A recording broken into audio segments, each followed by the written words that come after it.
Welcome to Gutter Trash, episode 309, maybe? I don't know for sure. You'll figure it out when you download it.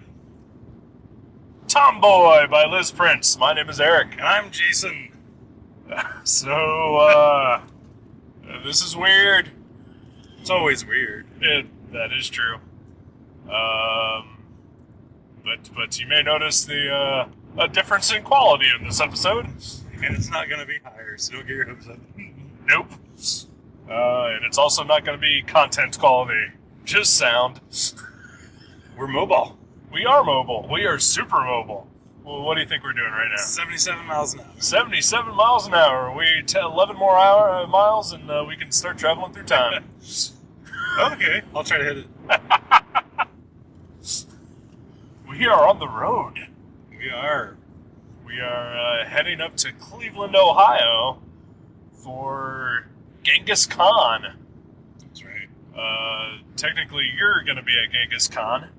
Well, technically, we'll both be there. Well, technically, yeah, but officially, you're there. Yes. I've got all my papers in order. You've got all your papers, so when the Gestapo stops us. Is that why they were called the Gestapo? Because they stopped me. Yeah.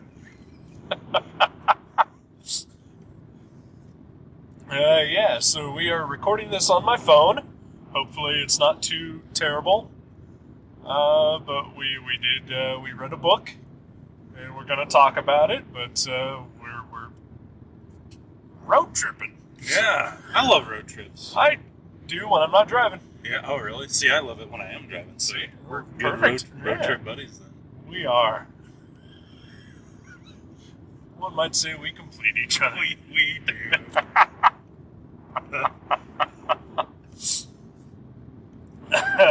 So, yeah, this will be interesting.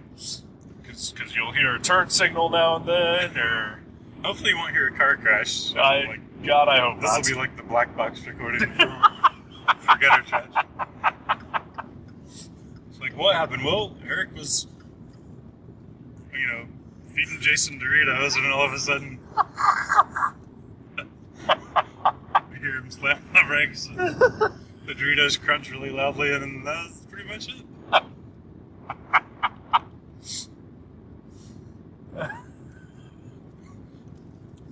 Yeah, so we are on 71 North towards Cleveland. Probably got like an hour and a half drive here. Yeah. Hopefully this part of the podcast won't last that long.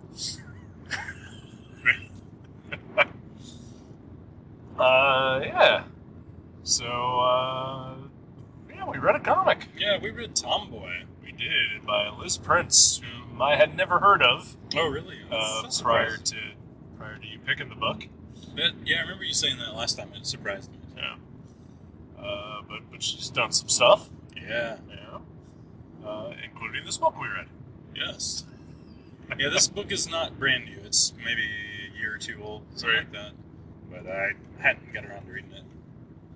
Well, yeah, it's an autobiographical comic, as one does occasionally. Yes. Yeah. So it's about her life being a tomboy, basically. Yeah, starting right from the start. Yeah. She's always kind of felt more like a tomboy. Yeah. She's a heterosexual lady, but she loves to dress like a dude and just hang out with dude kids when she was a kid because the girls were a little too frilly for her. Right. She liked to get her knees dirty and have fun. I mean, who doesn't? I do. Right. I love it. Actually, sometimes when I'm wearing pants, I'll roll them up and just smear my knees in the dirt. Sure. Because I don't want clean knees. Well, I don't, actually. I don't like to get dirty. You're a Tom girl. I'm kind of a Tom girl, yeah.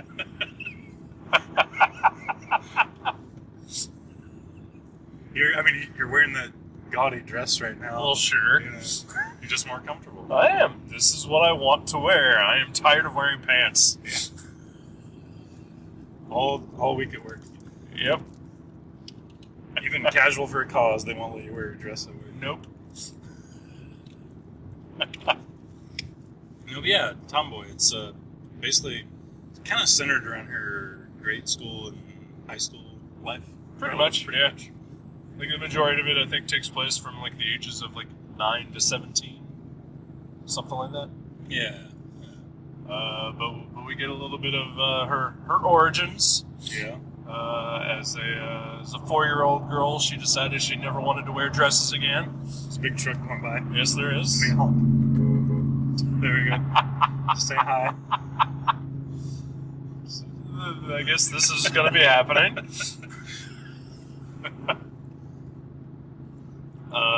Yeah. So it's about this girl's life and basically the struggles that come with apparently being a tomboy. Right. Yeah. There's a lot of preconceived notions about gender roles, starting right on like when you're a kid, not just when you're like in the dating scene, but right. Like I remember I had long hair when I was a kid. Sure. And my dad took me somewhere, and a guy was like, "Oh," he's like, "Your daughter's very pretty." And then as soon as we got home, I remember the first thing he said to Mom, he's like, "We're cutting this boy's hair today." And like that's when I got my first haircut. Okay. How old were you? Well, see, I don't remember. Okay, I was probably only like, I don't know, a handful of years, whatever that is. So I don't remember the moment, but I remember that story being told to me many times from my parents over the years. Right.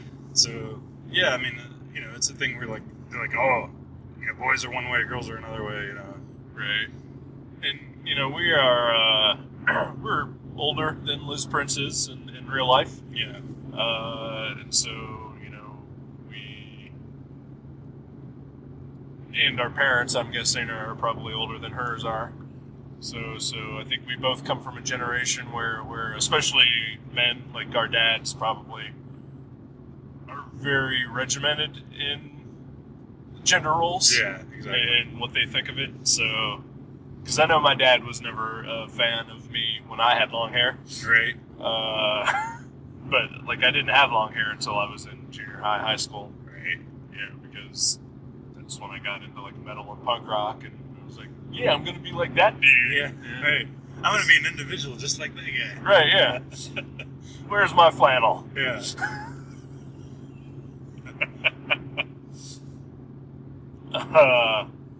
But I mean, like a lot of this story does sort of take place at the same time where you and I were coming up in our formative years. Exactly. Well, I think it's because it's weird because, like you said, we're a few years older, but I think she's a few years cooler than we are. Oh, so, obviously. So she was like getting into Green Day the exact same time I was getting into Green Day, even though I was You're probably like 6 years older than she is. Yeah. Because I remember when I was like. Well, I never got into Green Day. Oh, really? Nope. See, I never heard them until Dookie came out. But same here. But that was my favorite album. Like, it just blew my mind. And, like, I think part of it was I was learning how to drive, and my brother would let me borrow his car. And I would had this Dookie cassette, and it was always in the car. Like, if I was driving the car, we were listening to Dookie. Right. And it just kind of became, like, this soundtrack to transcendence, or right. Like it just to me every time I listen to Dookie, it just means like freedom. See, what was their big song off of that? Longview, yeah. I heard that song on the radio, and then I think I saw the song repeatedly on MTV. Right. And I loved that song. I thought that song was great. And like I remember going out with my mom one day, and I was like, you know what, I'm gonna buy this album because that song fucking rocks. And I got home and I listened to that CD and I said, what a piece of shit. Really? Yep. Really? It was like the only song that I liked. It's funny, I remember that year, I think it was 92 maybe? Something like that. In Wizard magazine, they interviewed all these top artists and they asked them all what their favorite album was that year. Right. Eric Larson said Dookie. Nice. Yeah. Eric Larson is the most progressive Image founder. I'm making that shit up. Yeah. I wonder what Rob Liefeld's favorite album was of 92. Like Def Leppard, Let's Get Rocked. Adrenalize, or whatever it was called. No, his favorite album would have been Straight Outta Compton. Oh, yeah, that's true. him and Easy E were pretty tight. Oh yeah.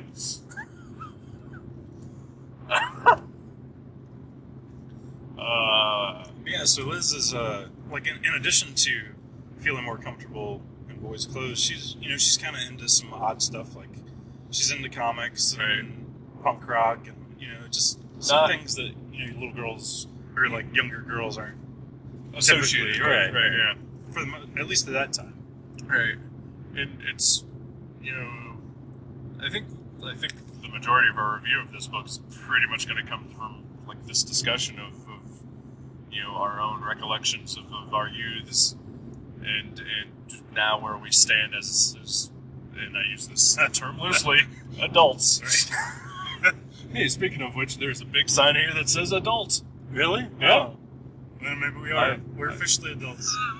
I'm assuming that is for bookstore. Yeah, probably. There's probably more like DVDs now. Well, sure. They probably took down the word bookstore. Right. Because no one even wants to read even when you're masturbating anymore.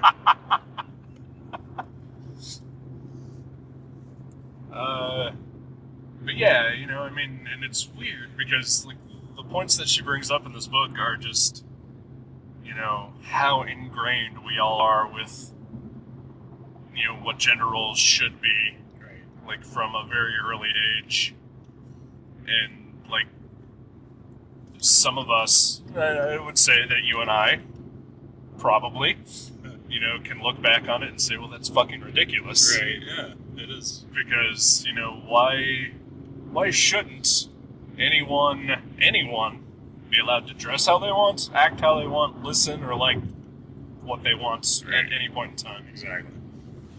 And if, someone like Liz Prince wants to wear a baseball cap all day and jeans and whatever, shirts. Right, yeah. Like, why would anyone give her shit for that? Oh, yeah. But you do, especially when you're a kid. Yeah, it's like it's like when you're a kid, you're figuring out, how things are, and like anything that's a little different, it just seems like, it's wrong somehow. Right. Or at least, especially if you have adults kind of steering you in that direction. Yeah. And that's unfortunate. Right. And the thing is, like, like the way she represents her parents in this book, it's like they were totally cool with everything. Yeah. I mean, it really seemed that way anyway. Right. They were just like, well, just let her do what she wants to do, and that's awesome. Yeah. And I'm glad that she had that, because I think if she didn't have that and was struggling, with these identity issues, she probably a lot more difficult and probably a little more fucked up. Yeah. Emotionally and mentally, Yeah. And even though she did have that, she still, struggled and had issues. Yeah. Yeah, it just seems like it'd be very frustrating. Like, that's not something I ever had to deal with. Right? I mean, I wore a couple dresses, but it was when I was in a punk rock band. We played shows and stuff. Well, sure. But obviously, by that point, nobody was giving me any shit for it. Well, sure, right, yeah. That's the thing, you were probably just doing it because, look, I'm shocking. Yeah. Well, you're kind of just an asshole teenager.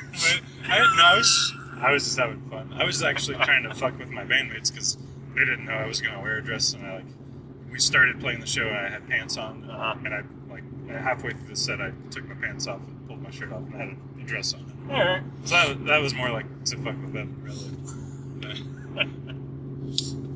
And also, you were an asshole teenager. And I was an asshole teenager, yeah. It's all that dookie I listened to.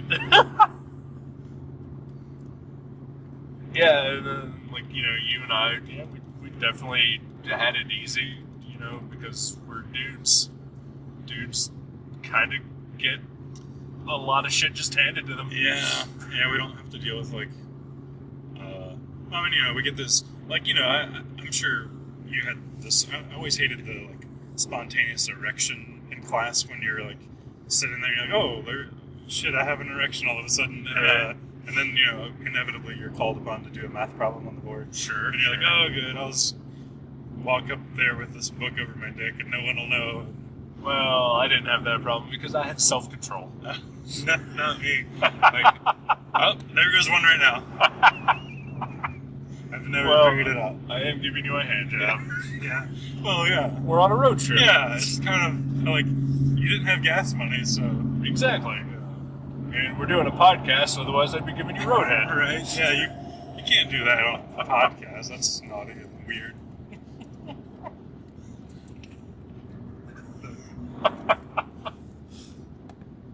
But yeah, so basically, I mean, the book is about her. I mean, there's a lot of bullying too. Oh yeah, that's part of it. Yeah. It's not just like people that aren't going to hang out with you because you're into comics or sports, right? And you're a girl. It's people that are giving you a whole lot of shit, including like punching you in the stomach. I think that happened once. Yep. In the book, I think she was defending her younger brother, right? Who was getting picked on because he kind of looked like a girl. He had like long hair, right? Yeah. So it just shows you it's not just an isolated incident. You know? No, yeah, it's everywhere. It's her whole right. Her whole landscape is this, people getting picked on, and like she sees it for how absurd it is, which is kind of awesome. Right. It's good that she didn't just turn out thinking she was the weirdest one. Right. I mean, she had those thoughts. She thought she was for a while. That's the thing. I think a lot of people do think that. And then the first, I think, sort of reaction to that as well. In order to not get picked on, in order to fit in, I need to then look like everybody else or act like how everybody wants me to act. It's too bad. Yeah. It's really too bad. And I mean, it doesn't have to be that way. No, it does not. And I don't know. I'm sure you probably were picked on a little bit as a kid, somewhat. Yeah. Yes. Oh yeah. I mean, you look like the kind of guy I'd kind of like to kick around on. Right. I had a rat tail for a while. If that tells you anything. So it means you were awesome. I was awesome. Yeah, I had a rat tail. I've had mullets. Right. And I got bullied a lot as well when I was a kid, mostly because I'm a slightly darker shade of tan than most white people are. Right. And so that was pretty much my bullying, was pure just racism. Because you're different. Yeah. But also, I'm a fat nerd who hates sports and, tended towards the artsy stuff. Right. So, that was like just having another giant target on my back, too. Right. But you stuck with it. I did. And now, everyone should. Too. And now I have 3 friends to show for it. See? But none of them are shitty people. None of them are shitty people, but it has kept me from being a social animal or likable to any degree. Tomboy by Elizabeth.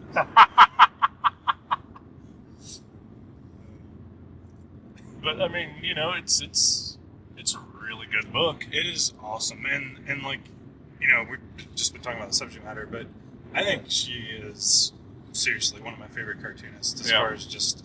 She knows what to show, what not to show, and how to move it along in such a way that it is just incredibly fun to read. I mean, I had a couple of issues with the book itself, technically, like just on a craft manner. Some storytelling issues where, like, there was one that sticks out to me where I know it was supposed to be the whole scene where, like, she likes a guy and, like, he might like her, and so, like, there's, like, a game of telephone going on. Oh, okay. And so she's got, like, all these different arrows with words. Yeah, okay. I remember that. And I was like, I don't know how to read this. Yeah. Okay. I remember that scene. Yeah. It was like her friend's brother's best friend or something. Right, yeah. Something like that. I remember that. And there's a couple instances like that where it's like I'm not entirely sure what was happening on the page. And also, I mean, it's hard to criticize this particular aspect because it's her life, and life is repetitive, if nothing else. Right. It gets a little repetitive at times. Well, yeah, I think that kind of, I know what you mean, like there's a lot of similar situations, but Right. I think it just kind of solidifies just how often and often those things were happening. Right. And you know, like at different ages, like it's still happening at this age.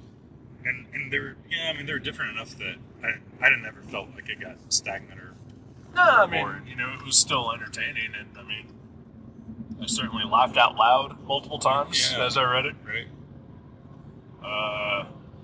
And honestly, I mean, the entire time I kept reading this, I was like, man, I wish I knew a girl like this in school. Right.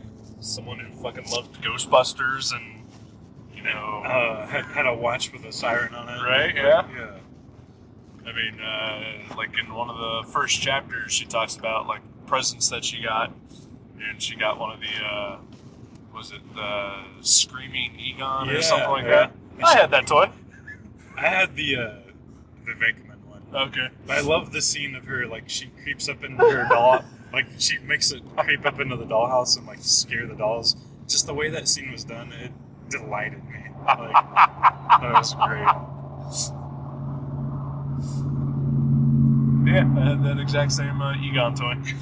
That was the only Ghostbuster toy I ever had. Really? Yeah. Me and my brother had a few, but, like, maybe just a handful of them. But that was the Venkman we had, because we never got the regular Venkman. Right. Like, I think we had a regular Ray and like a ghost and that Venkman. Right.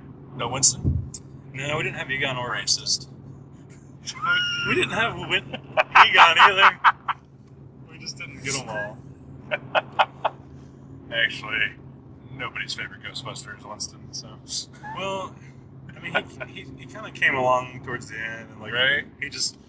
He inserted the biblical hysteria, and like, he didn't really have a huge part of it. I mean, like, right, yeah. Like Ernie Hudson's fine. Oh, sure, I like Ernie Hudson. I just watched a movie with him yesterday. Yeah.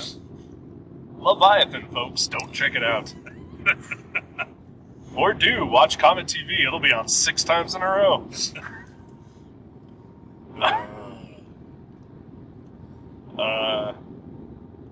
What else about Tomboy? Yeah, I thought it was great. Like, I've read a couple other books by her. I read Alone Forever, and it's maybe like it's kind of all tied in together, but it's a bunch of like 1 or 2 page kind of strips about just dating and like things like that. And it was good, but yeah, this is definitely my favorite thing that I've read by her. I thought it was awesome. This is again the only thing I've ever read about her. I would check out that other book. She's an okay artist. Yeah, but definitely she's definitely got good stories to tell. Sometimes her art reminds me of like John Porcellino or Jeffrey Brown. I got a heavy Jeffrey Brown vibe, Yeah. maybe not as detailed, Right. because I do think of Jeffrey Brown with a lot of detail in his work, but At least anymore, yeah. right. And also, I think there were a couple of times where she drew herself and she looked a lot like Jeffrey Brown. Yeah. Well, I think Or at least the way Jeffrey Brown looks. I think they're pals because when I met her at TCAF when I bought this book, and she was sharing a table with Jeffrey Brown.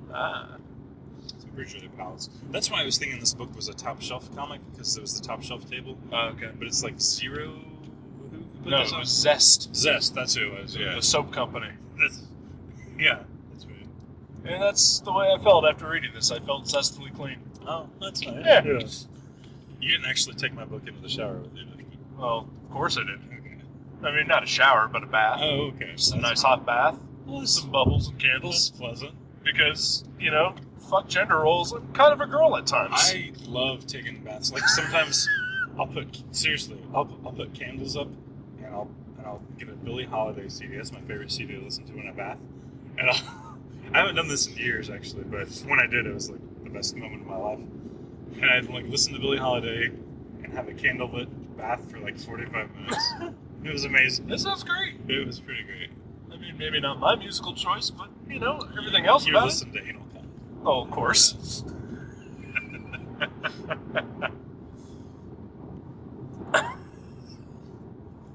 Yeah, I mean, it just, the book, it just made me think a lot about, all the issues that she brings up and just how, you identify yourself and how others perceive you and how a lot of the times that perception is absolutely wrong, but like there's really nothing you can do to convince people otherwise. It's so it seems, but there's always somebody you can find who's like either they're going through the same thing or they just totally get it. Right.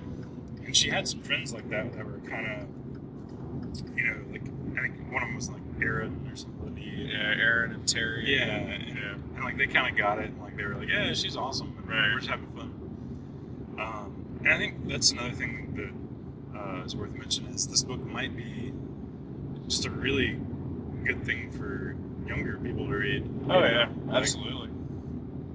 I mean, yeah, because I mean, even again, loose term adults, right? I mean, there are times where I still feel like I'm not exactly fitting in anywhere, or just uncomfortable in my own skin, right? Being who I am, and sometimes I just don't even know who I am anymore. Right. But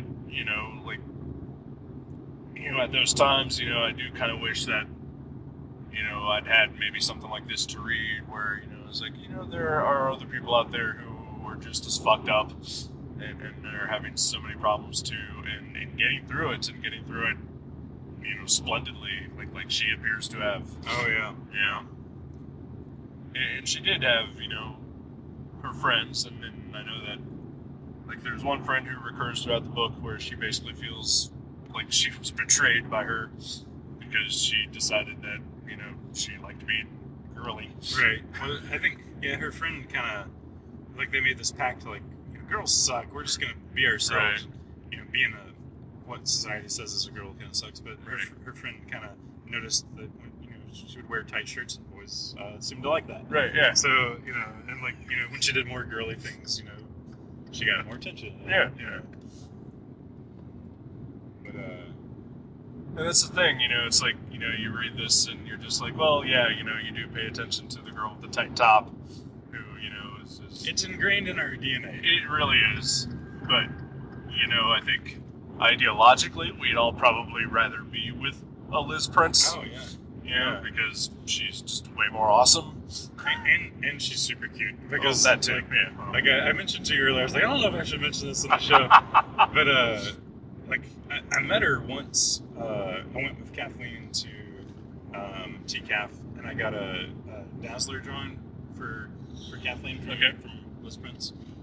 I gave it to her, and then like the next year, I went there by myself, and I saw Liz Prince, and I was like, gosh, Liz Prince is adorable. And because she's pretty cute. And so when I got home from TCAF, I sent her this. I was like, I had a couple beers that night, right? And I wrote her this email. I was like, I said something about like how I let my beard grow for a month because she really likes beards. She's talked about it in her other stuff.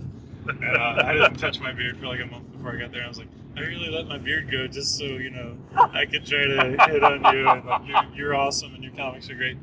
And, it's pretty embarrassing. And then a couple days later, she actually emailed back. She's like, oh, thanks. That was really nice of you. Yeah. Meanwhile, she was thinking, what a fucking creep. What a creep. Yeah.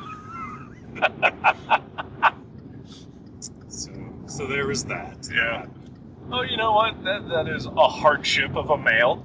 Yeah. Is that, if there's an artist that we like that happens to be female, and then we want to pay her a compliment, how can you do that without coming off like being just a creepy pervert? Oh, yeah. No, yeah, I loved her comics before, like, I saw her. And then, like, once I saw her, I was like, oh, well, she's also really, really cute. Oh, hey, the next exit is Adult Mart. Adult Mart. We're going to have to take a break for that. It's not a road trip unless you purchase a pocket pussy. Exactly. Oh, we're fucking morons. Oh, yeah. Okay. Yeah. And, of course, we're not going to stop at the... No, we aren't. No. We're on a mission. We're on a comic book mission. We are indeed. And I'd say we accomplished this part of the comic book mission pretty well. Yeah, the driving, or the podcast. I forget we were recording the podcast. The driving. Okay. Just the driving. We're not doing the podcast at all. Yeah, we're driving. We're making good time. Yeah, we are. It's not even 11. Nope. Traffic is light. Yeah. Oh yeah, this is another thing. We were recording this podcast super fucking early. Yeah, this is pretty early for us. Yeah. Before noon. Yeah. I mean, I was drinking coffee not half an hour ago. Wow. Yeah, you're not a late day coffee drinker. I am not. Just one cup, usually early in the morning, and then switch to water and pop the rest of the day. So yeah. So we both enjoyed the book. We did indeed. I think it's great. I actually tried to reorder a copy for the store that I work at, and it's currently out of print, unfortunately. Oh. At least through Diamond. Diamond does not have any in stock, but you should demand that they reorder them, people. Great. If they get enough orders, they'll restock. So there you go. And let's get that back in print. Zest. Zestfully clean. Yeah. I would definitely recommend this to a few people for sure. Oh yeah. I have a couple people in mind. I'm gonna either loan it to or tell about. Yeah. If they can find it, apparently. Right. I actually, I think I've seen them on Amazon and eBay and stuff. That you can find them. Oh yeah. So, you know what? That's supposed to be part of the thrill of comics. Finding them. Trying to find them. Yeah. Get off your lazy ass, motherfuckers. Go to a store. Right? Yeah. There's some shops that have them. Like we had it, but we've sold out. Right. So somebody still has it. All right. So Tomboy. Pretty great. Pretty good. Yeah, let's we're gonna do things a little different here. Yeah. We're gonna take a break. Right. That break is probably gonna be about 8 hours. Yeah. And then because we're going to the adult bookstore. Because we're going to the adult bookstore. And then we'll have something to talk about when we're done. Yeah. Best peep shows in Cleveland. All right, so we'll be back. Yeah. Do you have the time to listen to me whine about nothing and everything all at once? I am one of those melodramatic fools, neurotic to the bone, no doubt about it. Sometimes I give myself the creeps. Sometimes my mind plays tricks on me. It all keeps adding up. I think I'm cracking up. Am I just paranoid? Am I just up? I went to a shrink to analyze my dreams. She says it's lack of sex that's bringing me down. I went to a whore. He said my life's a bore. Choke with my white cause it's bringing her down. Sometimes I give myself the creeps. Sometimes my mind plays tricks on me. It all keeps adding up. I think I'm cracking up. Am I just paranoid?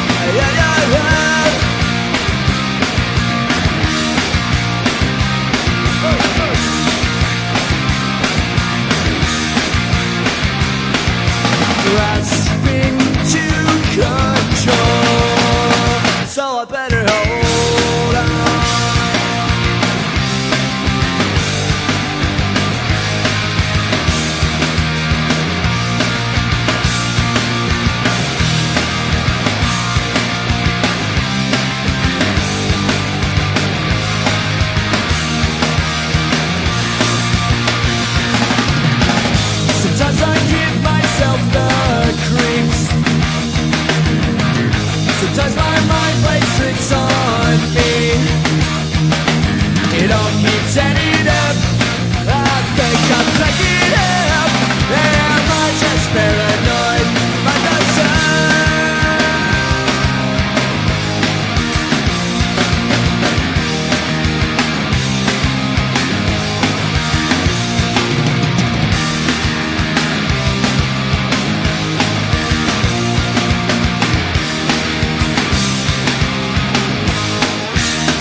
Hey, welcome back.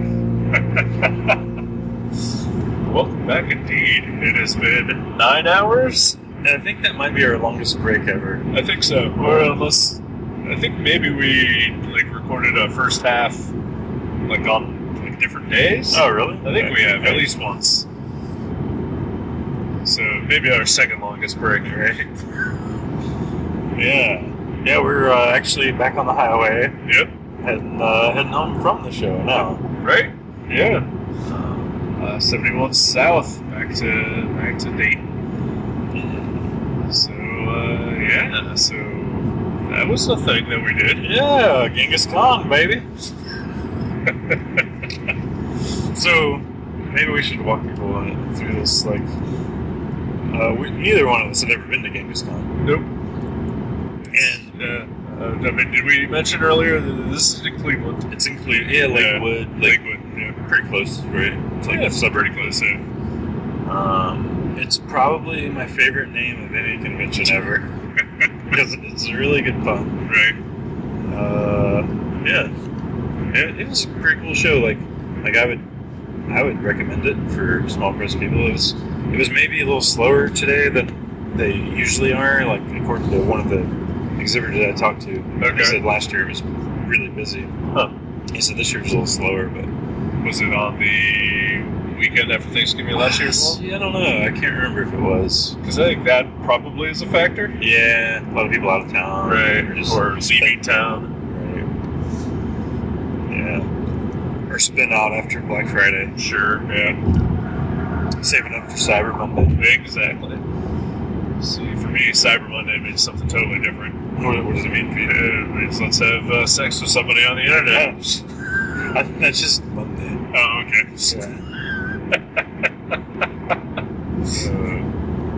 Yeah, I know it was fun. It was a good show. I sold a few things. Not, I didn't make it rich here, but it was fun. I sold some stuff. I've definitely have worse shows before, so I enjoyed it. I've seen you have worse shows. Oh yeah. Yeah, it was cool. I recommend it. Yeah, it was in a place called the Lake Erie building or something like that. Is that what it was? Yeah, I think you're right. I think it was, maybe. Yeah, but it's this old warehouse, like factory almost area, and it just kind of looks creepy and abandoned. Well, yeah, because we were there on a Sunday afternoon, and it wasn't too scary, but I feel like if we were there Monday at 2 a.m., right, there'd be murders happening. Sure, right. It was one of those kind of places. It reminded me a little bit of why can't I think of the name of this that store downtown? Oh, Mendelssohn's. Mendelssohn's. Yeah, right. It had a little bit of a Mendelssohn's vibe to it. Yeah, we have a store in Dayton that's the craziest 4-story hardware store garage sale. Yeah. And it's huge. And yeah, this kind of reminded me of that. There's a lot of weird water damage on the ceiling, and it has a certain atmosphere to it. Yeah. But yeah, this is we walked in and the stairs. Well, first of all, there were stairs, so that was a pain in the ass. I prefer the stairs. Well, that's true. I don't mind stairs so much, but these stairs were kind of treacherous. They were scary. Yeah. And I don't know if you noticed, there was a slice of lime on one of the stairs. I did notice that, yes. Yeah. That could have been dangerous. Oh, yeah. But, I feel like I had to, prepare myself to start going down the stairs. It felt like the drop off from, the floor to the first step was, bigger than it should have been. Right. And also, the stairs are also kind of narrow. Yeah. My foot was, bigger than the actual steps were. Well, it's an older building. People were tiny back then. That is true. But, yeah, we walked in and, we had to go through, this maze of hallways to get to the show area. And it was, the these old industrial fans, like up against the windows, which overlooked like a roof. I love that kind of atmosphere. I kind of do too, honestly. Like it was pretty cool. And yeah, we walked in and it was like just this huge room with lots of space in the aisles. Oh yeah, very roomy. And they had like natural lighting, like these big frosted windows, so like the sun could come in, but like not be too overpowering. Right. Yeah. And then because it gets dark at like 5 now. Like once like it started getting dark, like they had like all these light bulbs strung up across the room, and it was pretty nice. Yeah, I took a couple photos actually of that. It was really pretty. And I think there were even like chandeliers. Yeah, I can't remember, but I'm gonna say yeah. I'm pretty sure there was. And there was like a 40s car. Yeah. On display, like a gangster car. Yeah. It was pretty great. It was like white. It was pretty sweet. Yeah. But it was a pretty good show. Yeah. I saw some really cool stuff. I like basically stayed behind the table most of the time. Right. But yeah, it was cool. There were some good artists there. Some people I liked. To say hi to. Pat Kane was there. Mr. Pat Kane. For a short while anyway. Mr. Nate McDonough was there. Nate McDonough, Grixley. Mr. Grixley, the Cowboy House fellas, which I love. I don't know them. They're like Jeff Gibbons, Mike Madsen, Fred Francis. Good stuff. All right. Durf was there. Durf, yeah. From my friend Dahmer fan. And I got to share a table with Joe Kuth, who does Pretty Sweet Comics. Runs the comic section at a Pretty Sweet store in Cincinnati called Shake It Records. Yeah, he seemed like a nice guy. Yeah. I talked to him. Yeah, if you're ever in the Cincinnati area, visit Shake It Records. Highly recommended. Vinyl and comic establishment. Bob Corby was there. Yeah. Who runs the Space show in Columbus, which we have talked about numerous times. Oh, yeah. There was a guy next to Bob who had a giant steamer truck thing, and it had a Shaking Records sticker on it. Oh, yeah. Yeah. That's cool. Eric Adams was there. He does Lackluster World. Yeah. Just really nice, as always. Usually he is, yeah. I had put on Facebook that we were here, and a friend of mine said that I should check out a guy by the name of Kevin Fagan. And so that's where I think one of the lacking things about the show was that they didn't really have a program. Oh, yeah. And so, like, if you're looking for a certain artist, there was no, like, here's their table number. right. None of that. Luckily, the place had Wi-Fi, so that was awesome. So I did look it up online because they did have the table layout on their website. Right. But it would have been nice to have, like, a paper copy or something like that. And also, not everyone has, like, giant banners behind their table or, name tags even or anything like that. So it's kind of hard to find people if you're looking for them specifically. I didn't have that, but I mean, everybody knows who I am. Well, that's true. But sometimes you don't recognize the face of a favorite creator because you've never seen them in public. Right. Or you get recommended a person like I did, and I have no idea what I'm looking for. And I found the guy eventually. And he's just an artist. He doesn't do comics or anything like that, but he had a lot of art books available, fairly cheap, and they were just interesting. And just sort of stream of consciousness, just doodles, turned into artwork. Yeah, they looked awesome. Yeah. Kind of like weird geometric, kind of strange stuff. Yeah. He just seemed like a really nice guy. So awesome. Certainly more than happy to spend a couple of bucks at this table. Yeah. Yeah, and then me, I always feel weird whenever I'm out in public, because I don't feel like I ever fit in anywhere. Right. So, I sat in the corner for like a half hour or so when we first got there. Actually, when we first got there, we went out to lunch found a little Mexican place that was pretty good. Yeah, jalapeno mics or something. I think it was just all jalapenos. So the jalapeno. Yeah, it was really good. Yeah. And had an adult beverage while we were there. Yeah, why not? Sure. And then, yeah, we went back to the show, and I kind of sat in the corner for a while, and I was just like, just not, comfortable yet. Right. So I just felt like I needed to kind of get away a little bit, and decided to apparently walk around Cleveland. Yeah. So you escaped? I escaped. I walked out and started walking, and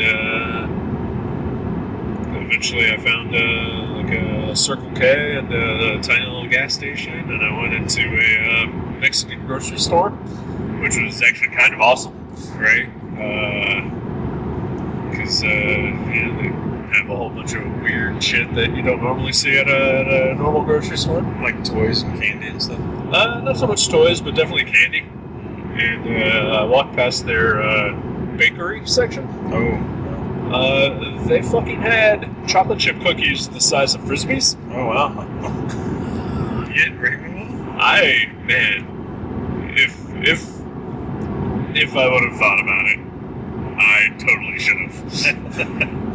Yeah, I should have definitely stopped there on my way back, because, yeah, I walked probably 2 miles, I guess. Nice. I'm not sure, but it was a while, and yeah, I should have come back with a giant fucking pastry of some sort. I'm sure everybody would have loved it. Oh, sure. Not just me. And then, yeah, just kind of walked around the show a couple times, talked to Pat for like all of 30 seconds, talked to Nate McDonough, whom I don't really know all that well, but nice enough guy. Yeah, he's a pretty sweet fellow. And, yeah, just kind of sat with you guys for a while. That was it. Yeah, that's what I like about that show too. It was like 2 to 7, 1 day show. Right. So it's like this 5-hour gap, period where you're like, if you want to buy something, then you got 5 hours to do it. So it's kind of encouraging for you to like go ahead and try something instead of like making 20 passes around the room and maybe coming back the next day, maybe not. Right. It's pretty nice. Yeah. I mean, if I had money, there's probably some stuff I would have bought for sure. Right. But I don't, so. Well, that's the cool thing too. It's a free show. Yeah, that is also nice. No admission price. So I think if I would probably be more interested in just coming to the show as a patron next year. If I have money saved up or whatever. Because yeah, there's a lot of cool stuff. I know there was our friend Matt Brassfield, always on the lookout for anything horror related. Oh, of course. Asked both of us to look to see if there were any horror comics there for him that he might enjoy. And I think there were some, but probably not anything that would be up his alley. Right. It was like sort of horror, but it was like kind of weird. Right, yeah. Artsy horror. Yeah. He's more into like campy horror. Yeah. Werewolves. Werewolves, that's right. I think he said that the other day. I was on the lookout a little bit, and I saw a girl with a comic that I think it was a horror comic. It was called The Crow. Oh yeah, I've heard of that one. Is her name James O'Barr? Oddly enough, it was not. Oh, okay. So that was weird, huh? Right? Her next comic, Batman, is even better.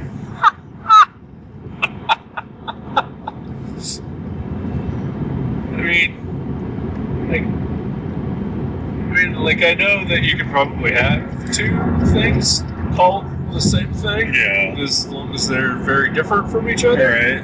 But I feel like that would be a thing that is well known enough,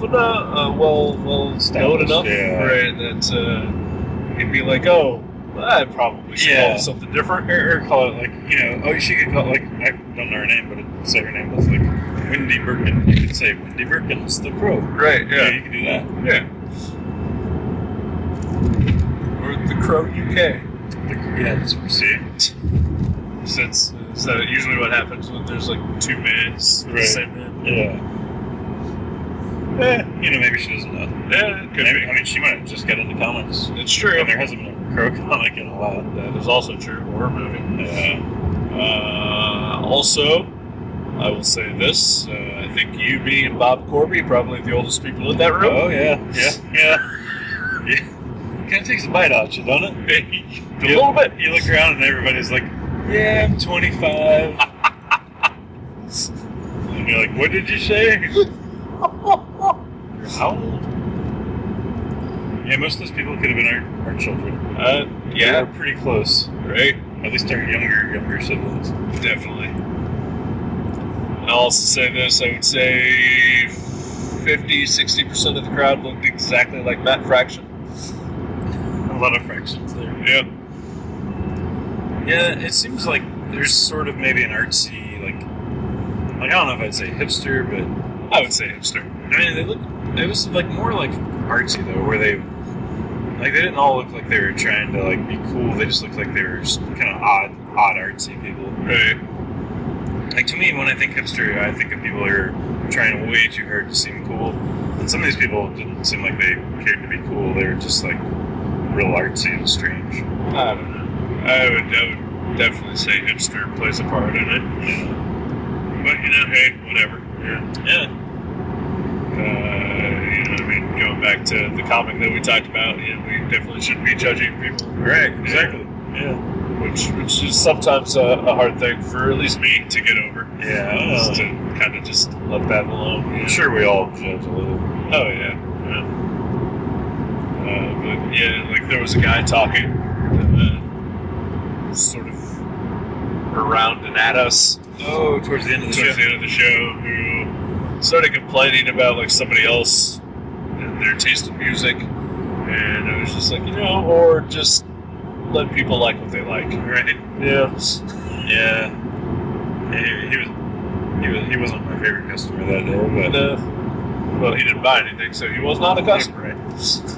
Yeah, overall, there was some pretty awesome people. Yeah. Actually, I met a guy, I can't remember his last name, his name was Gary. He did this comic called Gareth. No. Different guy. His name, I forget his last name, SG or something? I don't know, but it was like Gary, and he did this comic and when he was a kid called Captain Corbett or something. Okay. Or Corbett or something, I don't know. But he put together these phone book sized collections of every drawing or story and inspiration he's had about this character since he was 9 years old. And he's in his 60s or something now. And they were amazing. They kind of blew my mind. Captain Corbett, that's what it was called, Corbett. Corbet. And I got the feeling that he was trying to just share this with people, and he was yeah, nobody probably really cares, but legitimately, I would rather have owned a copy of that than any other book in that entire room. Really? Yeah, I really would have. It was amazing. Yeah, I kind of glimpsed at it when you had it. And yeah, it was literally the size of the bone complete collection. Yeah, it looks like a trapper keeper, bulged to capacity. Right. But it was hardbound, wasn't it? Yeah, and he had done it himself. He had made all these color copies. Everything was really nice, all the pages, and then he sewed them in signatures by hand. Wow. And then he hot glued all the signatures into this binding, and then he made a cover for it. And it was it was incredible. And I was have you ever thought about printing this? He's nobody would buy this. He's I'm just showing it to a few people. And I was I would totally buy this. Yeah, I feel that's a thing that Kickstarter would get behind. Yeah. I think people would definitely rally behind it. Because it's so unique. Right? I mean, he's been working on that for 50 years. Right. I mean, that is essentially that man's history. Yeah. And, history and, creativity, which I feel is something that, people would definitely rally behind. Yeah. And he called it a scrapbook of his character. Right. But it was, because a lot of it was, scrapbooking. Yeah, there was a lot of images of, movies and, other comics that he was inspired by, and then there was like photos of him when he was a kid, and like just things that he hand wrote, like what he was thinking, like about the characters and whatnot. And then there was a lot of actual like comic pages, but they were like these color scans of these old yellow notebook pages, like complete with the lines and everything. Like, oh man, it was just, I loved it. I mean, I was nearby, and I just thought that, oh fuck, there's another crazy person talking to Jason. That happens a lot. It happens quite a bit. Somehow it is transferred from me to you, and I'm totally okay with that. I was like, yeah, thank God that crazy guy's not talking to me. But it didn't seem kind of interesting. And then when like he left, you were just like, I would totally have bought that. It blows my mind. Yeah, it was amazing. It was good, Gary. Get it out there. Sure, yeah, why not? Yeah, overall, I think I had a good time. It was a fun show. Had some good food afterwards too. Oh yeah, we tried to go to a place called the Thai Kitchen. Yeah, and their friend Nate McDonough, but it was closed. So you Googled other restaurants, and we found one called the Brown Sugar Thai Restaurant. Yep. And it was great. It was awesome. Yeah. Just like even the presentation of it was amazing. It looked like artwork. Yeah. I took a couple pictures. Like these carrots and pineapples and things that were like carved to look like flowers on your plates. Oh yeah. Oh, yours was a pineapple. Yeah. Did you eat it? Oh yeah. No, I did not actually. Oh, I couldn't eat that. It was too beautiful. Okay. I ate my carrot flour. You did. I did. You monster. Somebody wants all that trouble to carve it. I should appreciate the art of it. Right. The edible art of it. It was really nice. Yeah. So now we're heading back home, and I think I'm gonna lose some battery power on my phone here. So I feel like maybe it's a good time to maybe wrap some up. Yeah. Unless I don't know, you're talking about Thanksgiving weekend or anything at all. We sold a lot of stuff. There? Yeah. Yeah, we had like our best day ever this year, at least. Black Friday. So that's why they call it Black Friday. Yeah, get back to the black. Exactly. Yeah.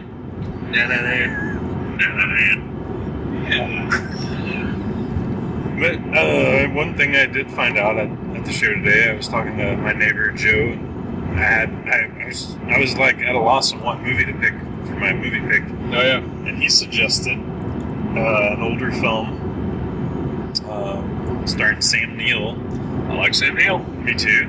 It's called Mouth of Madness? No. Fuck that. It's called The Possession. Alrighty. And he said that the less we know about it, the better. Okay. But he said it might be something we'd enjoy. And I said, okay, I'll pick that. Alright. Down for anything called The Possession. And anything with Sam Neill. Sweet. Most things with Sam Neill. Jurassic Park. I would do Jurassic Park, not Jurassic Park 3. Yeah. I think he came back for that one. The new one was the fourth one, right? Yes. Okay. I still haven't seen 3 or 4. Yeah, neither have I. Or 2. Oh, 2? It's nowhere near as good as the first one, but it had some enjoyable parts. I saw the first one in the movie theater, and I enjoyed it. And then my mom rented it on video, and did not enjoy it as much. Yeah. And I read the book, the first book. The Topps comic adaptation. The actual novel. Oh, wow, okay. Yeah. And I was like, yeah, I've had enough of Jurassic Park. Yeah. First one is the best. Yes. And honestly, I think Jurassic World just kind of looks dumb as fuck. So sometimes dumb as fuck is right in the alley. Yeah, I guess. I mean, for the most part, I kind of agree. It's got the dude from Guardians of the Galaxy. It does. I enjoy that guy. He's charisma personified. Yeah. I think I'll skip Jurassic World.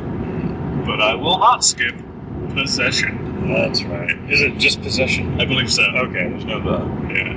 Because there is I think, like 30 movies called Possession or The Possession. But Maybe the lady that did The Crow saw that, and she was like, well, it could be. So this one I believe is just Possession. Okay. Sam Neill, 1981. We're gonna watch it. Yeah. Maybe we'll have a guest. And hopefully we won't be in a car next time. I guess not. Hurtling down the highway. Yeah. Oh, this was kind of fun, though. It was. Yeah. It was enjoyable. I would do this again. Yeah. Hopefully the sound quality is not too terrible. Yeah, we apologize here if it's been hard to... Right. But also, it's free. Suck it up. Yeah. All right. Call it a night? Yes, sir. All right, I'm going to take a nap. All right, me too. 78 mile an hour nap. Well, goodbye forever. Yeah, it was fun sometimes.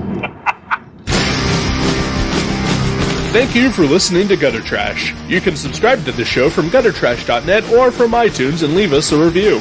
Visit guttertrash.net for email information and for other podcasts and websites in the Gutter Trash Network. Thanks again for listening, and we'll see you next time.